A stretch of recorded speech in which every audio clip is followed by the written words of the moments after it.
88.1 WHOV welcomes you to the Pastor's Study. The Pastor's Study in your church or any church is a place where the pastor goes to collect his thoughts, hear from God, study God's Word, and develop ideas and thoughts on what direction the church needs to take in leading others to Christ. The Pastor's Study is where the road to salvation is paved and the mysteries of the Bible revealed. The Pastor's Study on WHOV is a talk show that allows you, the listener, to come inside to find out more about the ministers of the gospel in the area and the good works they're doing across the region, the nation, and the world. Now here's your host, Pastor Kevin Swan of Ivy Baptist Church in Newport News, Pastor Ray Johnson, and Pastor John Young of Empowered Believers Christian Learning Center. The Pastor's Study is now open to the public, so come on in and find out God's plan for your life and His people.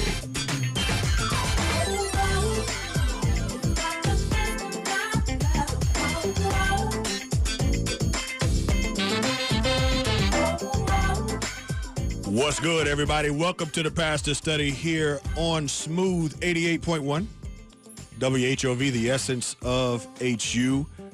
Pastor Kevin Swan, Ivy Baptist Church, live in studio with you today. We have an action-packed, no commercial break show today because this is technically, ladies and gentlemen, our last show, not of the year, but the last show of the decade is today.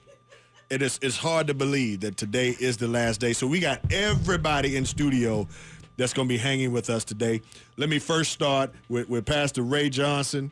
Pastor Ray, welcome, man. How you doing today, sir? Did you say last show of the decade? Decade, brother. That's what he said. This is it, man. It's just... Last show of the decade, man. Listen, I think you and I have been doing this for quite a while now, ain't we? Yeah, man. It's been 12 years. 12 years. I was getting ready to say 20. I feel like that sometimes. Yeah, 12. So it's hard to believe, man. Hard to believe, man. We're going into another decade, man. Yeah. Still praying for your skins, too. Listen. A decade later. Listen. And my dude got to have this jersey on over here. Even though it's Antonio I'm not even going to deal with Mr. Bell in here and the Seahawks as they try to win the NFC West. I'm just listen. But I tell you what, if Tua comes out, we will fight y'all for him early. Okay. But, Haskins did pretty good on Sunday, and I've been saying the whole time, yeah, he's gonna play be all right. the young fella. He can play. He's going to be all right. He can play. He'll be all right. He's going to be all right. But y'all pray for me. I will not be wearing a Cowboys jersey on, when are we coming back? January 7th, January 8th, something like that? Yes, you will. It's all good. Who's that lady beside you? Who's that lady beside you? Because I can't really do the introduction. Now, this is the last one of the decade, too, Pastor Ray. You got daughters, right? Well, she got to add pressure to it, too. Hey, listen. So I would say the sun is still shining, even though it's dreary outside. And I would definitely say the effervescent, the efficacious, the outstanding, that girl is still here. On both ends. I know you are. This boy don't never come out of politics. Can't make a straight statement to save his life. Albion Lyons is in the building. Look here. How are you? I am wonderful. You doing good? I am. All right. I am. I want to tell y'all, though, I need you to raise your kids better out there. Uh-oh. Okay? Out in Radio Land. Because, look, if you don't take care of it when they're young, by the time they are just coming into their baby adulthood, they're making adult decisions with adult impact without having adult maturity. Facts. So I'm gonna need y'all to be out there raising your kids better. I'm trying to do my best with mine at home. I'm not professing perfection, but I will profess engagement. Because if my kids are gonna complain about anything, it's that my mom was too involved. We got too many of y'all out there that are not involved in what's going on in your kids' lives. So hold on, don't give it away, because we're gonna talk a That's little bit not even about my issue. Yeah, That's not even today's issue. This is But just that could on be a some part of it. What's going on in America? Yeah. Like That's facts. right here in Hampton. That's okay, facts. y'all? Yeah. Please We'll- raise your babies. Yeah, we're gonna talk about And that. 18 doesn't make them adults, y'all. No. So I need you to stop this with like, look, I got you to 18 and I'm done. Come on. No, baby, you're just on phase 2. Come on. Okay, so please, don't put them out the house at 18. Don't start parenting them at 18. Don't start thinking that they are grown at 18. They are not. They are just big kids at 18. They need you at 30. Yes. So believe me, at 18, this is not the time to dial down stuff when they're making real decisions now.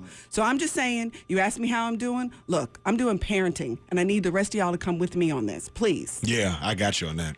And I'm with you on that, too. Okay, And introduce the gentleman Oh, see, now. who now is really, Alvin, I don't know. He's part of the Is he a crew. regular now? He's officially is part he a of the part? crew. Do we need to put him in the intro? Look, I think there should be some conversation about that. We need to talk to Jay about this. My brother is part of the crew. Who is this in the studio Look here, with us again? let me tell you what this is right here, okay?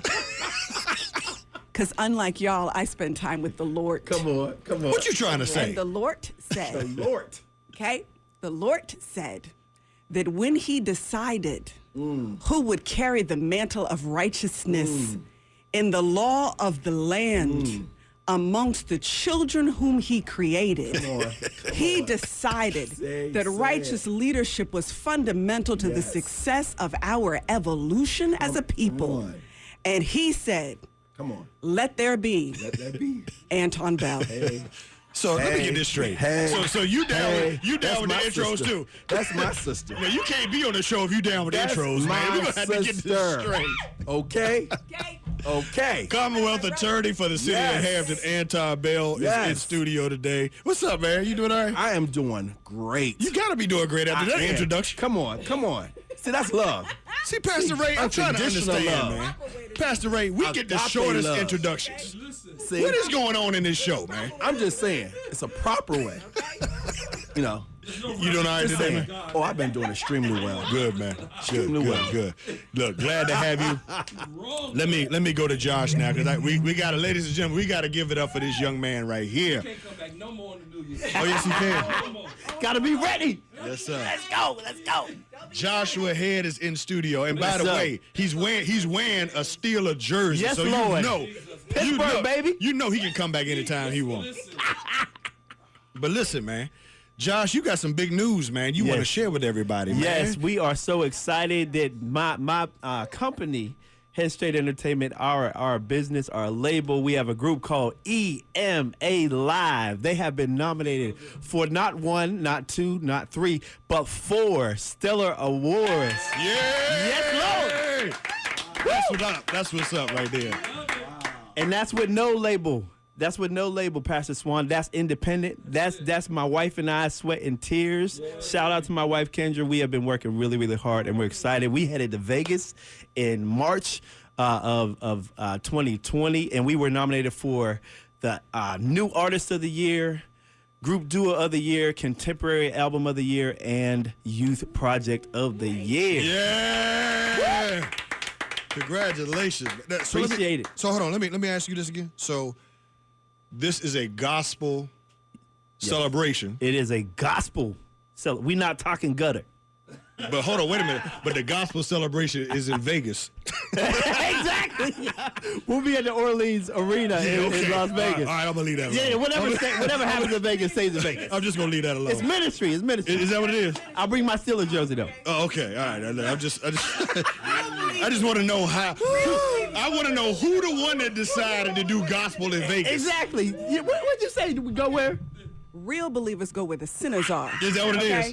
Thank you, Is that what it Alvin. is? Thank you. So I want to know who in charge of the Stellar Awards decided we gonna celebrate Jesus in Vegas. I'm trying to figure out how can I go. I can't sing. I'm gonna give you a ticket. All right, so listen, I sent you the text. I need you to put his flyer on the Facebook page. Yes, All right? yes. So Josh, what do we need to do, man? Because you Okay. need people to be elected. We need some help because it's the final round and it goes to the voting public. We have until December 31st. Okay, we've got to the end of the year. We want you to go online and vote for EMA Live in all of those categories. Category number 5, 6, 10, and 24. And here is the website. It's really, really easy. It is thestellarawards.com. Thestellarawards.com. So that's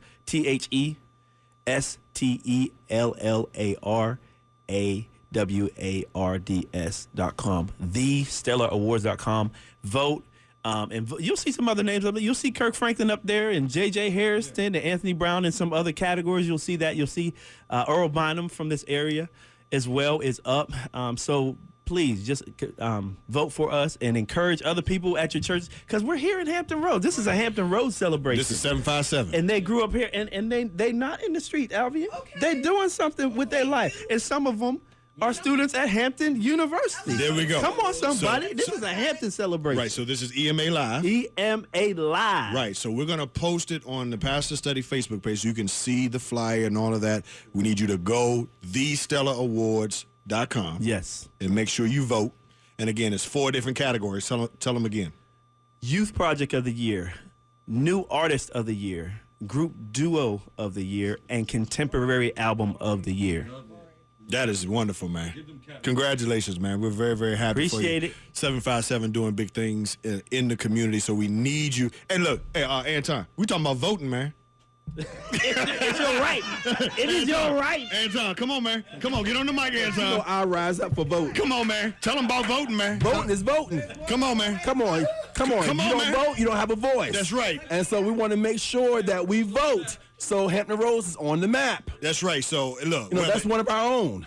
So we got to vote. So we got to vote. Come on, we can't sit on the sideline and watch somebody else come up in there that may be a scrub. We want somebody to go up in there, the real deal. Love Jesus, on fire for Jesus, and spreading the gospel. Tell them, Anton. Talk about it. Your whole issue's been voting since you got on here. All Right? day long, okay? Voting in prison ministry. That's right, you do prison ministry.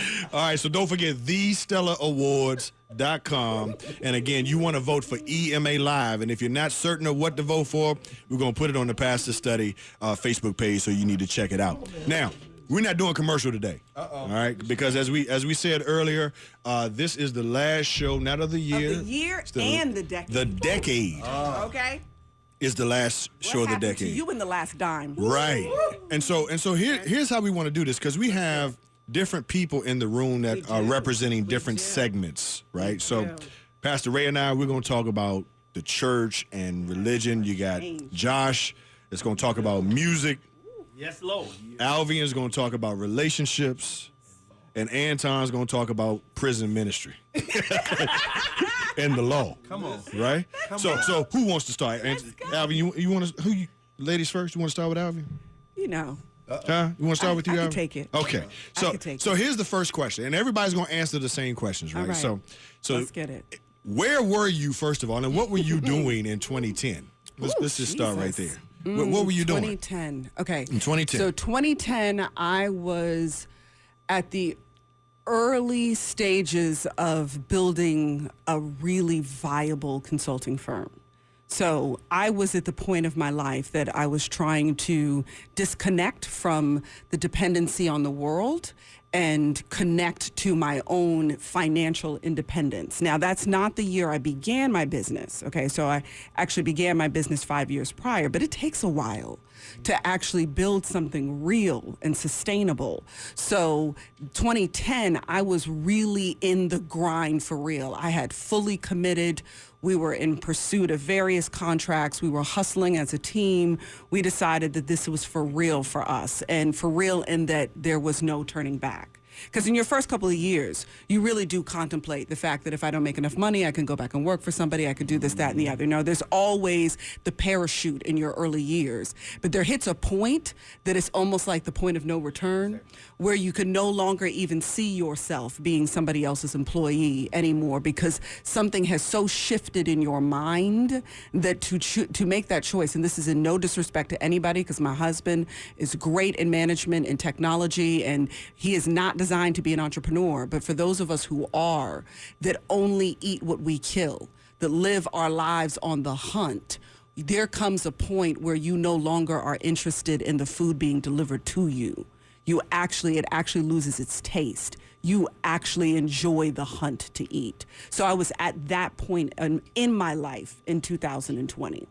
10. In 2010, I'm sorry, Right. because I'm already about to tell you about 2020. Right. Yeah, okay. So now, and you came on the show because you were considered to be the relationship expert. Hey now. Right, and so you have helped a lot of the listening audience. We've gone out in the community. We've done things. We have had done a lot of things over the last 10 years. Yes, we've had a good time. So Now, I've only been here for the last 5. but Right. Yes. So our ratings went up the last 5 That's years. exactly right. Right. So here's what I want to ask you. In your line of work, dealing with relationships. Yes, Lord, let's talk about it. Right? What has been the biggest shifts and changes and differences that you've noticed from 2010 until now? People's marriages falling apart behind social media. Social media has changed the game on so many different levels. So, and it's not just the marriages, relationships as a whole in multiple directions. Social media is now the ultimate teacher of what everything is. And watching grown folk change the way they do real relationship behind images and snippets they're seeing on social media has been a game changer in my business. Probably 75 to 80% of the couples that I see and the individuals that I end up having to coach in various capacities have been directly impacted by social media's imprint on the way they view the world. And the thing that has changed most significantly is how people do relationships. People do not understand intimacy anymore. There is such a lack of understanding of connection, real investment, the idea of being able to communicate your thoughts in 164 characters. People do not even engage in real dialogue anymore. They expect relationships to work like microwaves, not crock pots.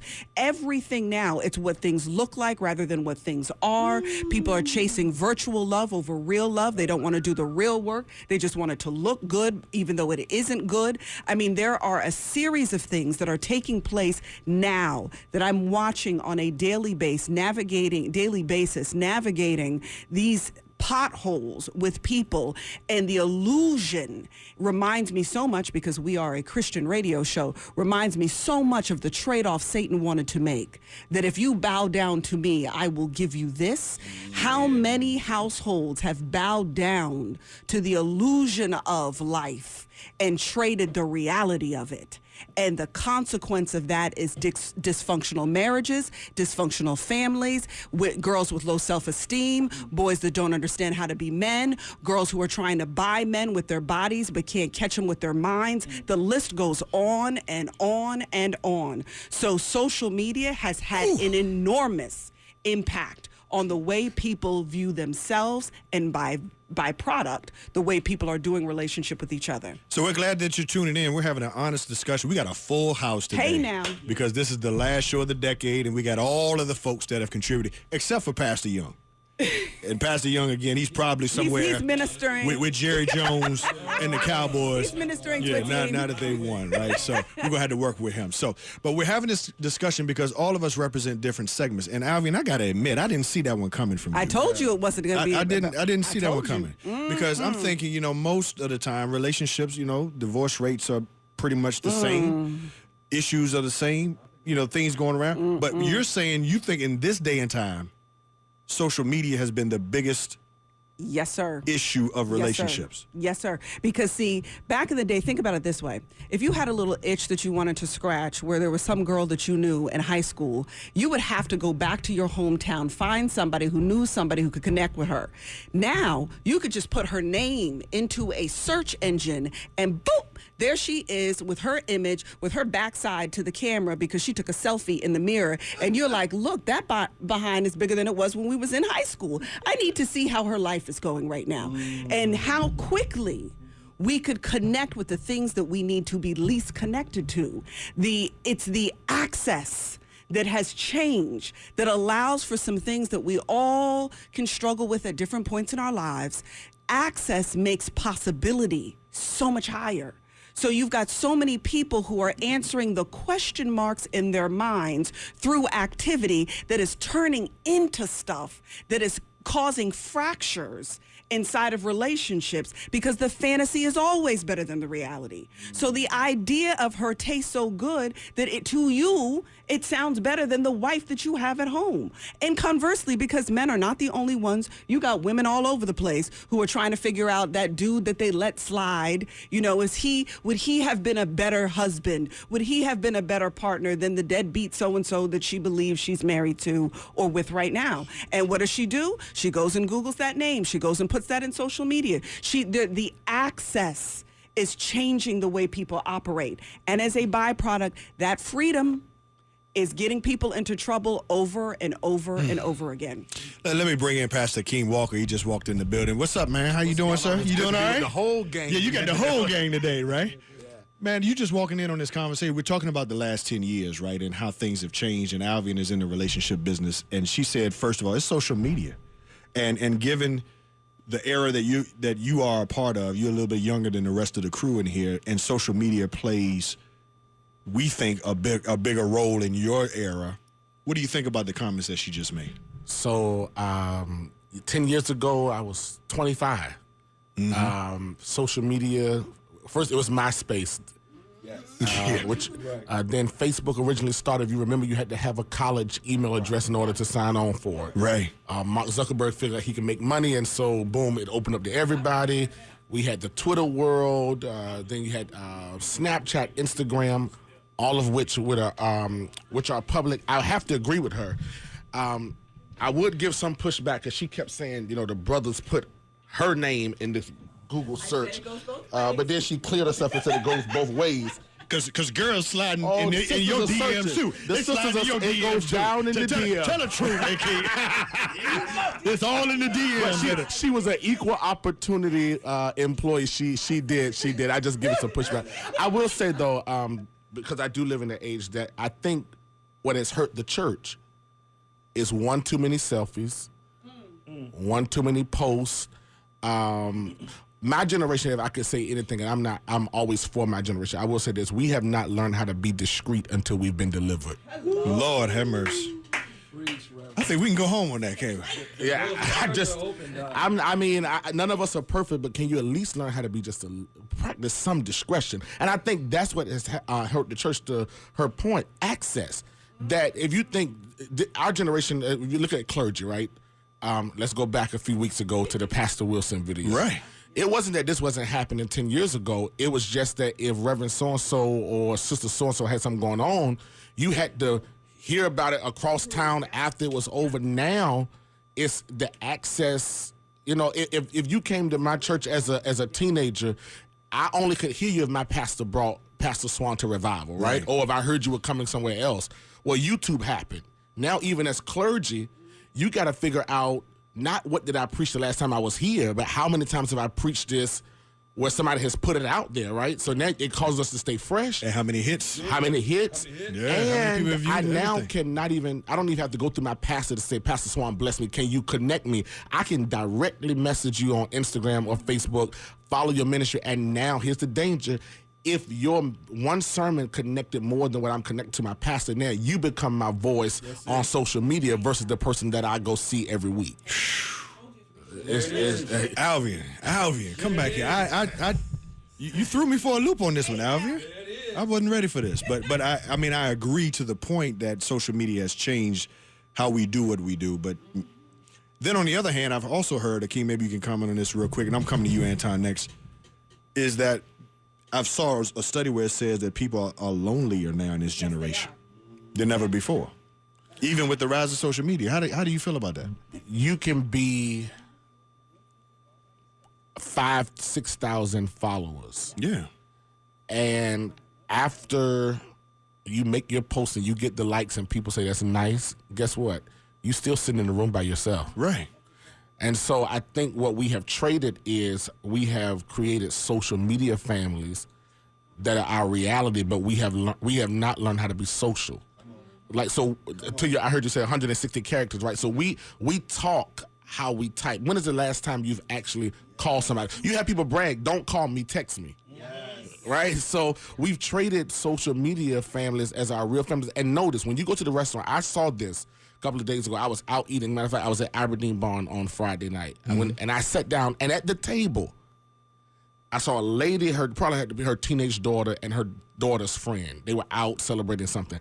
All of them were on their phone. I think they may have said 10 minutes worth of conversation. They sat there for an hour to one another. Talking to somebody else. Yeah. And that's the crazy part. Yeah. Because then whoever you're talking to, if they were in the room, you would be talking to somebody else that's not in the room. I must be good. I've been there. I have to be conscious because we're so plugged in. We don't want to miss something that's always happening. We got to be conscious that when I went to go see my mom, it must have been a couple of days before Thanksgiving. She has the Ring doorbell system. So I rung the doorbell and I'm on my phone. My mom opened the door and locked the screen door until I got off my phone. She said, if you came to see me, you get off the phone. Right. And I want to spend some time not with Pastor, but with my son. There you go. That's what I'm talking about. So, Alvin, real quick before I get to Anton. Alvin, how then do you help couples? Because it seems to me that if you're not really able to be intimate and share the people don't know how to share the deeper things. How do you help them to work through that if it's all social media surface level stuff? Well, let me say this. I fundamentally do believe in fasting. But fasting can take on lots of different forms. And sometimes you got to fast from social media. You got to let your flesh know that my connection is actually not meant to be with the virtual women or men in my life, but to be with the real men and women in my life. And so there are times when, especially, I live a life of fasting and prayer. So like when I know that I'm getting a little outside of myself, I could feel myself not where I need to be, the messages aren't coming as clearly, I will disconnect from all kinds of things. I refer to it as going dark. So I will go dark off of social media. I will go dark off of all kinds of technical means of connecting with people and only connect intentionally. Because the other thing that happens with social media is you got a lot of unintentional connection. And where you got all this messy stuff flying all over the place, I think of it like weeds. If you have weeds floating all over the place, it'll take over your whole grass. So if I'm not intentional about where I'm planting, then I can't be surprised when the weeds take over the yard, right? So when talking to couples, I have to talk to them sometimes about the fact that you cannot feed two wolves at the same time.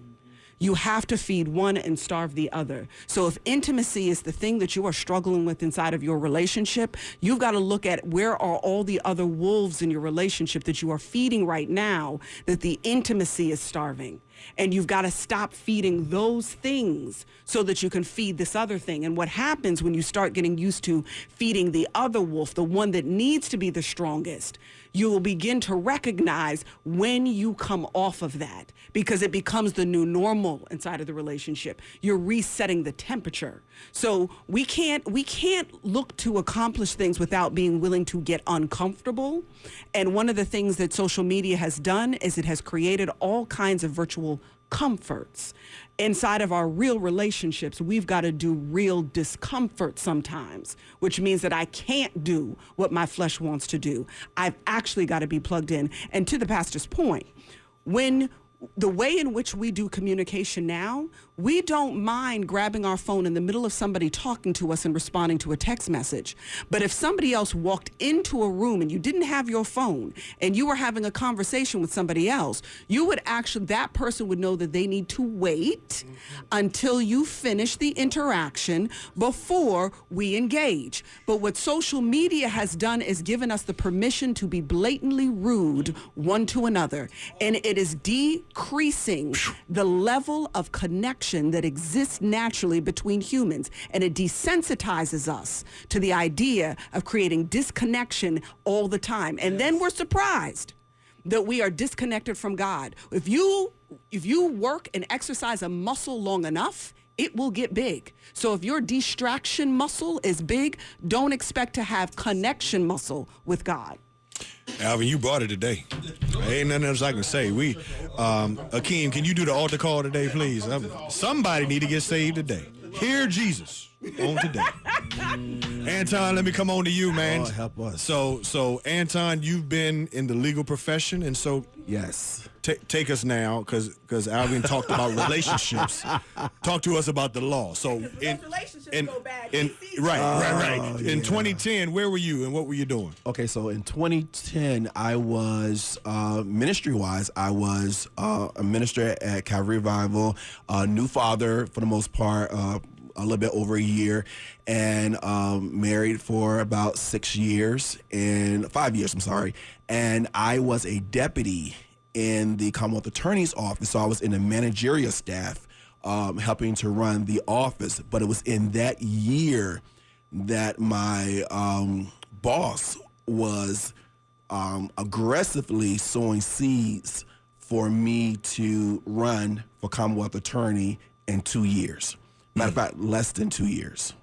And so in 2010, I was kind of coming to a reality check of what's the next step? What's the next season for me in my career? And it was then that my wife and I prayed, and we said, okay, God, if this is the door you're opening, then we're going to walk through it. And so you started to pursue this career, and then tell us what happened. When did you become Commonwealth Attorney? Now this is how God moves. I always tell people that favor with God would do for you in a moment what it would take somebody else 20 years to accomplish. You got that right. Okay, so literally, I had been commuting back and forth from Virginia Beach to Hampton for 12 years. Yeah, that's commitment. Someone tried to say that that was not commitment because I didn't live in the city, but I think you're more committed if it takes you an hour to drive through the tunnel twice a day just to get to your job on time. Facts. And be effective. Okay, so I digress. So I did that for 12 years. We literally moved the first weekend in January in 2012 to Hampton. And I did a kickoff for my campaign in April of 2012. In June 2012, I was Commonwealth Attorney. Favor of God. Now, Anton, take us through. So I asked Alvin the same question. In your profession, your line of work, how has the justice system changed in 10 years or not? How has your role changed? What do you see now that maybe was different than what you may have saw when you first got started? Okay, so I'm going to take a different take on social media because social media, it really is the issue. Okay, so this decade was the decade of exposure.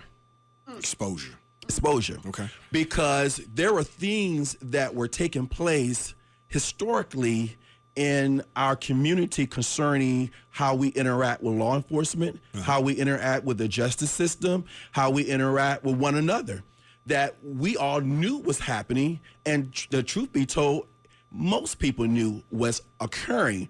But like the civil rights movement, when you put it on national TV and you put it in our face, it changes the conversation. It changes the conversation. And so this was the decade where the Michael Brown and the Black Lives movement really began to take off.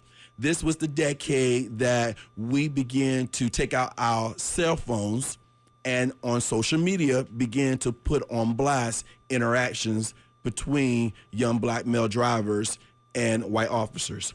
And so there was a national narrative that was painted concerning the African-American community interaction with law enforcement, where historically we have had a negative interaction with law enforcement over centuries.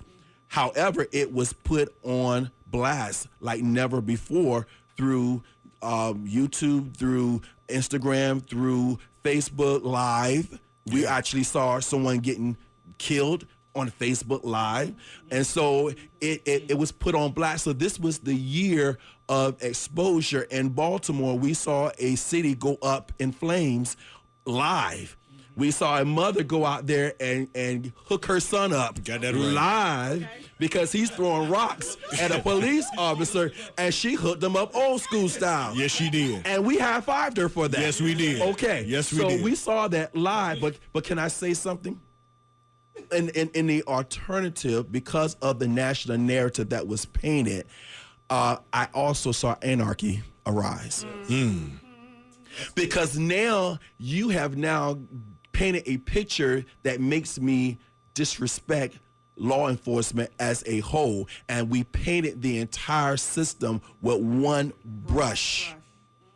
And so now what used to be the prosecutor wearing the white hat, you're now the villain. And so, and even if you are a black man being a prosecutor, you are still the villain because you working for the man. Come on, you are the man. Now, as I always say, and for my listeners, you hear, I always say, don't let the suit fool you, because I didn't grow up with a silver spoon in my mouth. I grew up in the hood. So when they hear me talk about these things, then they're like, oh, you one of us. Yeah, I was always one of you. But the reality of it is, it all comes down to how you vote. Because if you don't vote, then you do not determine who's going to be sitting in a seat of authority and a seat of power that is going to determine if your child is going to be arrested at 2 o'clock in the morning just for driving while black. If you're just tuning in, we're having a very interesting discussion. This is the last show of the decade, ladies and gentlemen.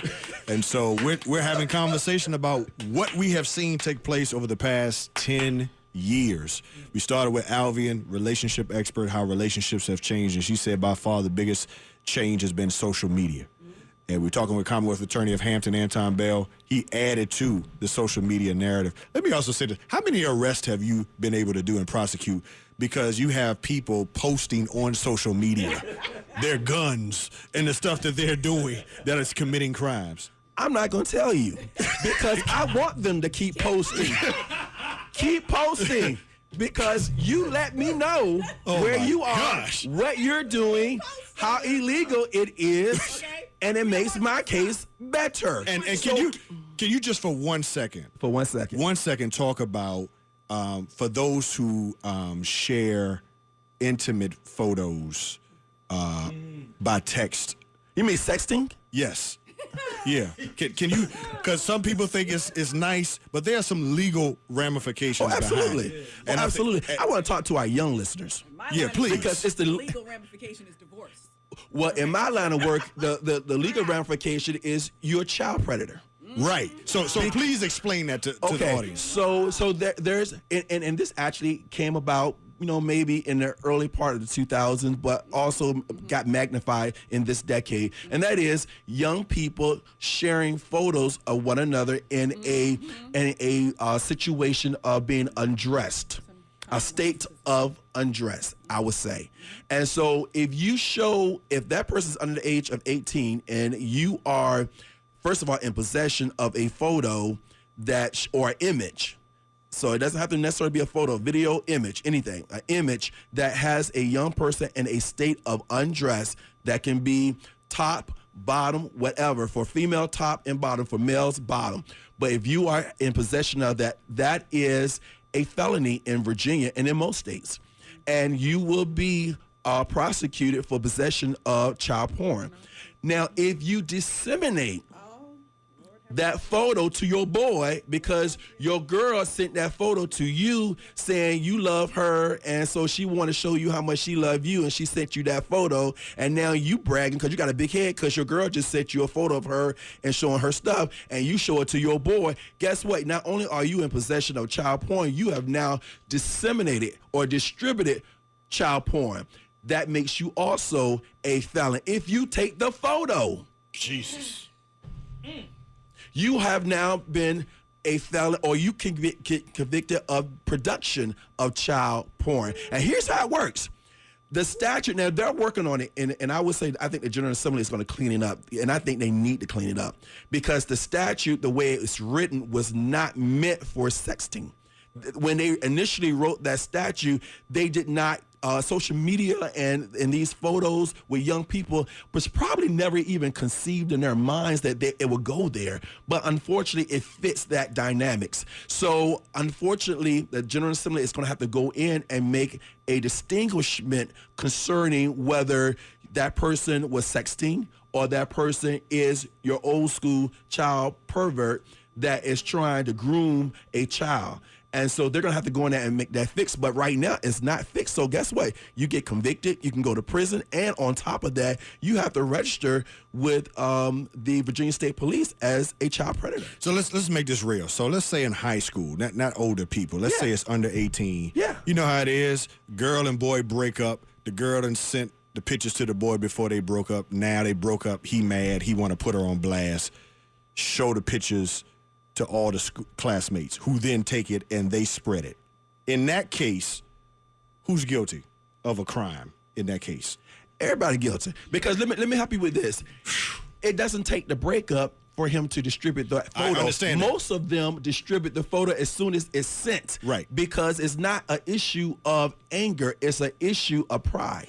But to your point, what you're trying to let the listening audience know, everybody who receives it and everybody who then sends it out to someone else distribution is guilty of a crime. Distribution and possession. And including the young lady. including the young lady. Who The took the young lady picture. who took the picture is production of child porn, is possession of child porn, and is distribution of child porn. So man, you could go into any high school in the city and clean the whole high school out. Basically, is what you're help you. saying. So I go into high schools. Matter of fact, I'm scheduled to go to Bethel January 8th and 9th, and I'm going to talk to over 1,700 students. I'm going there, and I'm wearing my Timbs. I'm wearing my Timbs and my North Face, okay? So let me help you with that. I'm going. And when I go, I tell them, I say, how many of you got cell phones on you? And they all raised up, all happy. I said, now how many of you got child porn on it? And then I break it down to them. If you have a photo right now of a young person under the age of 18 in a state of undress, it is child porn, and you can be arrested right now. Jesus. Let me see your phone. With my Timbs. With my Timbs. With my Timbs. Give me your phone. With my Timbs and my head on backward.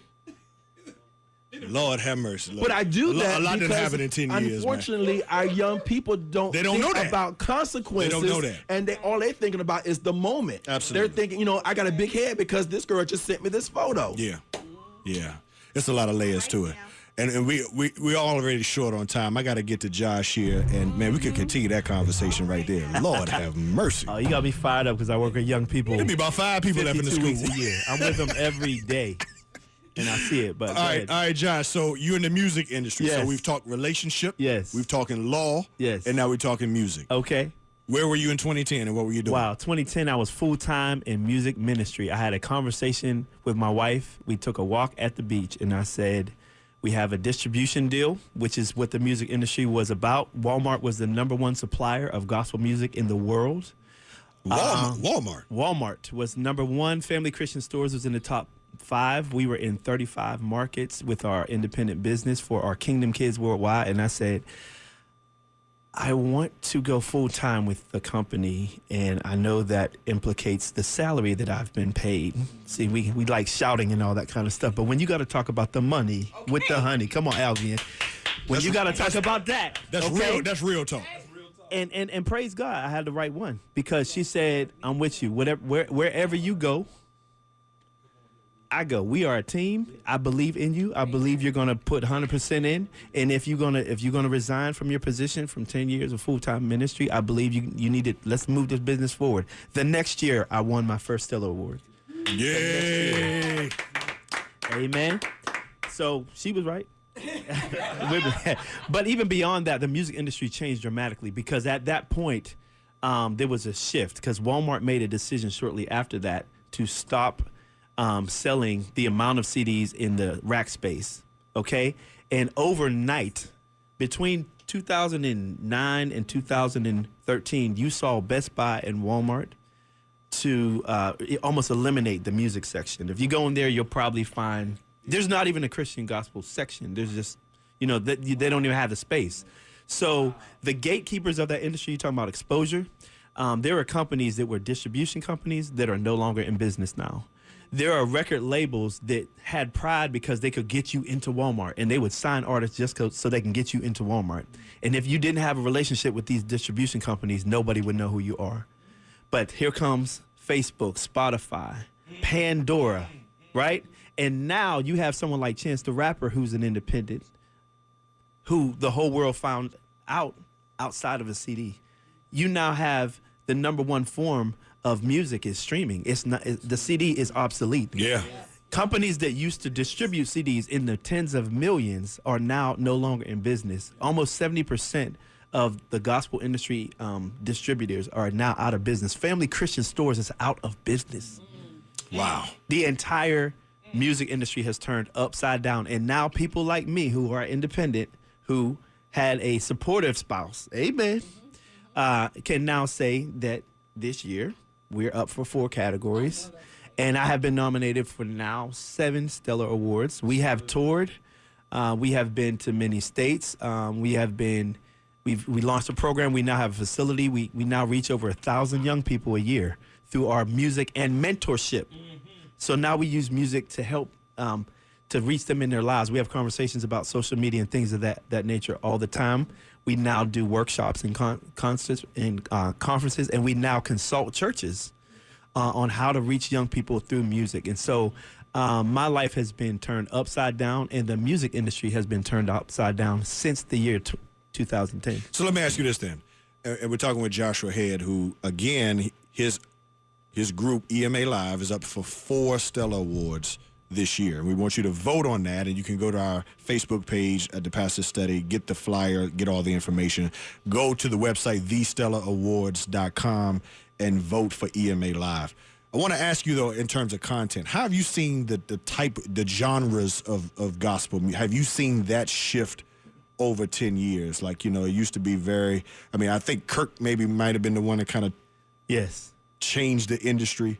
Yes. But can you talk about that? Like, I don't know when he hit the scene, but how has it really evolved in terms of the genre of gospel music that has taken place over the last 10 years? Great one. Let's use a different artist, because Kirk has always been a mainstream draw from day one. Well, not day one, from his second album, whenever George Clinton produced that Stomp, and they called him the devil, but nobody wants to talk about that now. See, I remember that. Y'all remember that? Okay, so let's move past Kirk. Now let's bring another item in. Let's bring in Lecrae.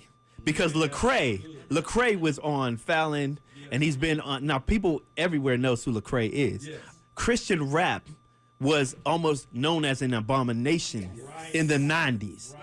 I remember right around 2007 or 8, Cross Movement. I don't know if you remember The Truth. They came to this city. I have worked with the Hampton Ministers Conference for years. I hosted a hip-hop Christian summit at First Baptist Church at Hampton. Over 500 young people showed up. I had ministers on the panel, youth ministers, pastors, and Cross Movement, The Truth, Ambassador. They were up there. A few other hip-hop, Sean Slaughter, a few hip-hop artists were up there. And they were spitting out the word like, oh, my. Like the ministers didn't know what was going to, because they were trying to discredit it's just us, the man. faith. You asked the question. I know I'm in a room of pastors, but I just gotta say it as it. So they were bringing the word. They were breaking down Paul and Silas in a way where the ministers got a little bit back into their seats. They didn't believe that these people, because they were rapping, would happen to actually read the Bible and know it and understand it. 500 young people were here. Okay, it was during the week of the Hampton Ministers Conference.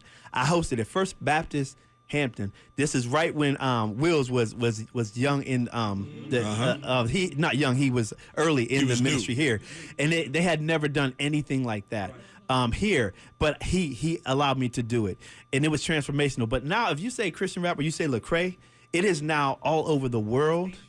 It is making tons of money.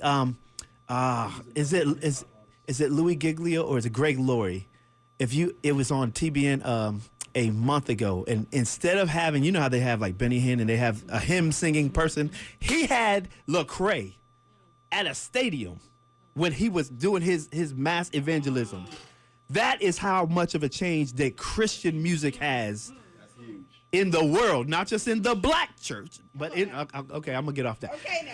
In the church, because that is how the music industry has changed. Wow, that's fantastic.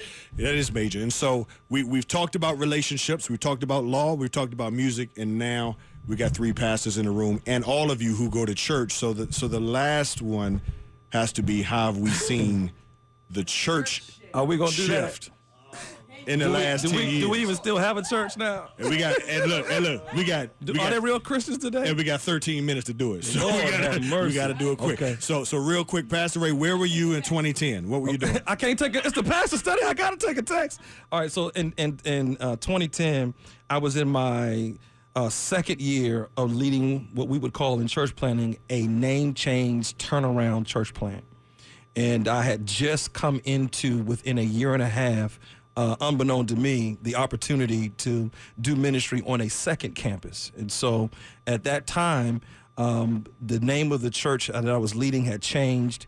It was being planted, and then an open door opened for me to be able to extend ministry into people who didn't look like me, were not of my theological persuasion, did not have my cultural background, but wanted to reach people in the neighborhood who looked like me. And so I was back and forth between 2 campuses at the same time during that time period. And let's see, at that time in 2010, I got a bunch of kids, so I got to count them down. So I've now gone from Kids that you own and take. Right. Yeah, I got to say that. Hey, bro, you better clean that up. Yeah, bro. I got it. I'm gonna clean it up. Yeah, you better clean that up. So I have 4 children biologically that I'm responsible for, that I have raised with my own hands. Yeah, I don't have any other ones that are biological. Like my I gotta grandma. make sure we gotta say that because the nature of the church has changed now. There you go. Just leave it there. And because I gotta make sure that I say it that way. Like my grandma say, do you have any in the bushes? Yeah, which is to say, ministry to a family, I think, is critically important in the days in which we're going into now, because people want to see the authenticity of the truth that is lived out in your life. And I would dare say that I'm preparing now, for now being a father of 7 children, as my significant other has 3 children, and so now my tents are expanding even broader, which just adds more to the credibility and authenticity of true ministry of fathering.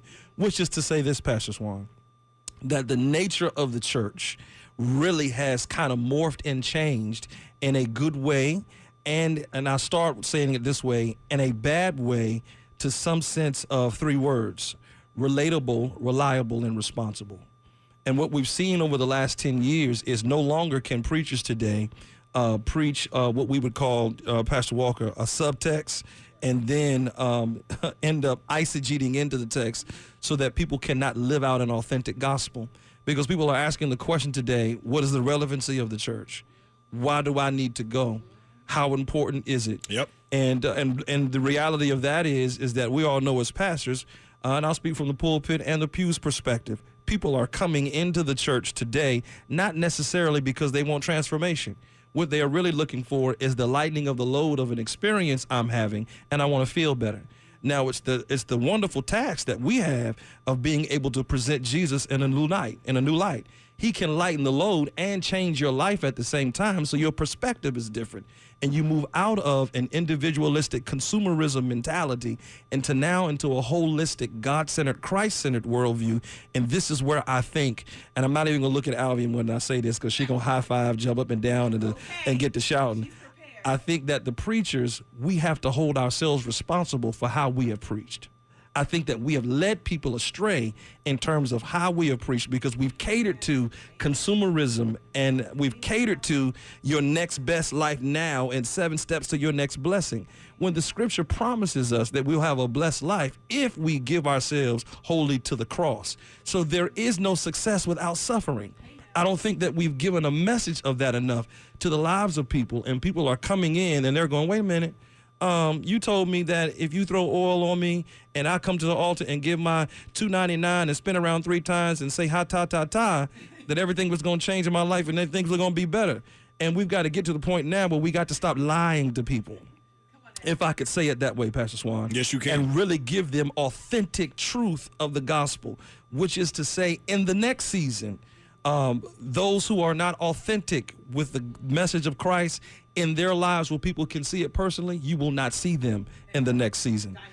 Because what social media has done also, and I'm coming on to you, Pastor Walker, what social media has done is it's shown the light on the fabrication that you got to move beyond just your E-flat and your A-flat and your clothes to now what is substance in your message that people can live from. And so I would just finish it by saying this way, oh, taste and see that the Lord, he is good. And so we got to really have the Lord in order for him to be good. I think that's where we're headed. Very good, Pastor Ray. We appreciate that. Come on, Pastor Walker. Y'all bringing your A game today. All of y'all bringing your A game. I see that. 2010, man, where were you? 2010, I was just starting seminary. Okay. I was serving at New Beach Grove as the youth and young, in Newport News as the youth and young adult pastor. I was, at the beginning of a great ministry run. It's been 10 years already. Wow. Yeah, it's crazy, isn't it? That's crazy. And how have you seen the church evolve, the ministry evolve over the years? I think my frat brother and colleague, Pastor Ray, just did a great job. I will say that, let me say this, I think 10 years ago, and looking back now, the church has been forced to walk in an authentic manner. 10 years ago, it was the height of prosperity ministry. It was people were thriving. Now, a few months ago, we see Prophet Benny Hinn apologize for misappropriation of scriptures to get people to give blessings in order to prosper. Man, right? And so who would have? I mean, this is where we. And so I think two things real quick. I think as Commonwealth Attorney said that it is the year of exposure. It exposed the churches who were in it for mission and those who were in it for money. I still believe, let me go on record as a millennial, I still believe that the best hope for the community is the black church and the black preacher. I still believe that. But it's forcing us to be authentic, and now, to Pastor Ray's point, speed is the new hoop. So 10 years ago, if you didn't know how to close in E-flat, put your hand behind your ear and holler, people were moved by that. Now, my generation, even some who are mature in the faith, are like, okay, I don't mind your hoop, but help me before you hoop me. Give me something that when I get off the floor, I need a plan on how to survive. And so 10 years ago, we would go to church at 11 o'clock, go home, take a nap, go back for afternoon service. We will be in church all week long. Now people have lives, and they're saying, you got 90 minutes. If that. I need to be at brunch sipping on mimosa, and if you can't do it, if you cannot do it, to her, I was pointing, if you cannot do it, I will then skip going to church, meet my friends at First Watch, watch somebody online, give on Givelify, and I never had to come to church.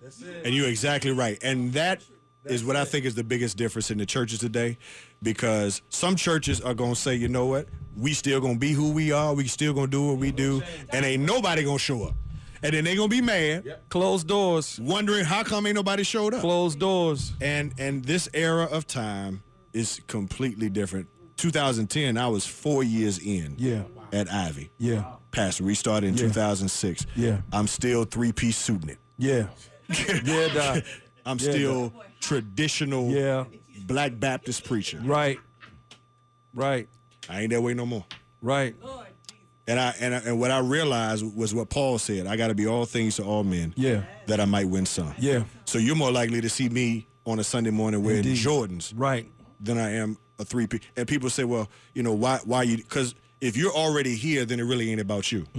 It's about the one who's not here yet, and that what are they going to walk into when they come, and that, yes, I can still preach Jesus and still connect and speak in a way. So we've had to learn the hang-ups of people, because to your point about social media will be very quick to blast and mock Jesus. Right. And mock our religion. Go there. And say, and so if they're unsaved people who are watching what other people post on social media, why would they ever want to come to the church? And if we're not addressing some of those issues and concerns, you're going to have empty seats on Sunday mornings. I would dare say this and add this. One of the things I added that was different is I would preach, I still preach in a series, but I went from doing, 6 to 8 weeks of a series to reducing it down, and now my series may go 3 to 4 weeks.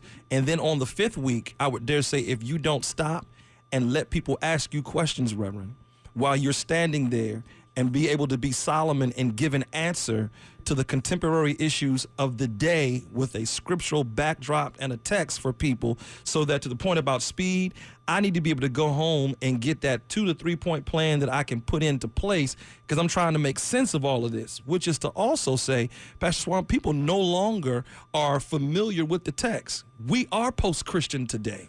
And so in our post-Christianity, not only do we have to validate Christ, but we got to validate the scripture, and then we must take Christ and the scripture and infuse that into culture so that now people can live. And sometimes you can't hoop that in, but you got to slow it down and get the teaching up in there so that somebody learns something. And here's the last part that I really think that we needed to address.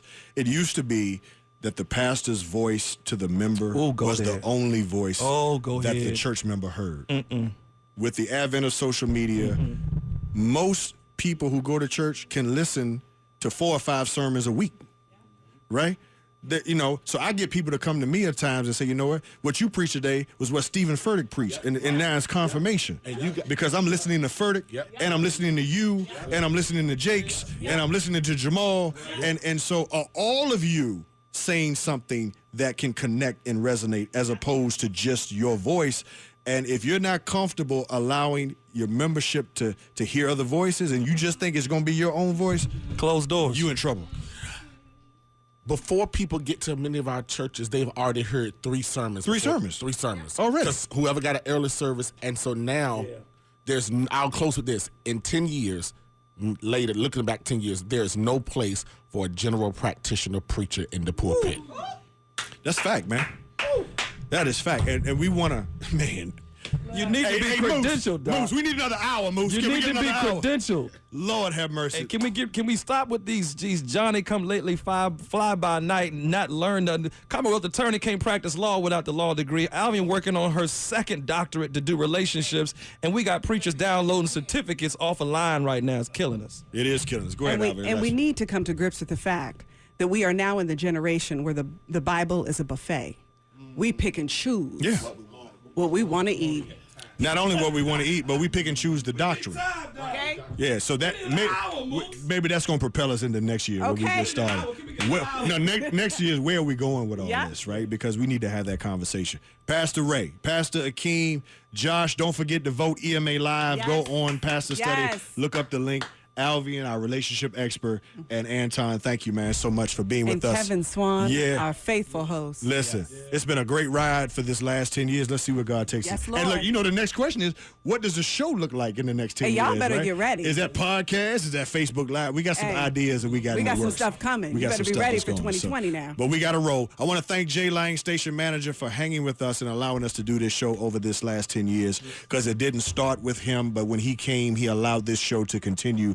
So I want to publicly thank him. So on behalf of all of us here, thank you so much. Have a great holiday season. We'll see you in 2020 if it's the Lord's will. Until next time, be blessed and be a blessing to someone else. Take care.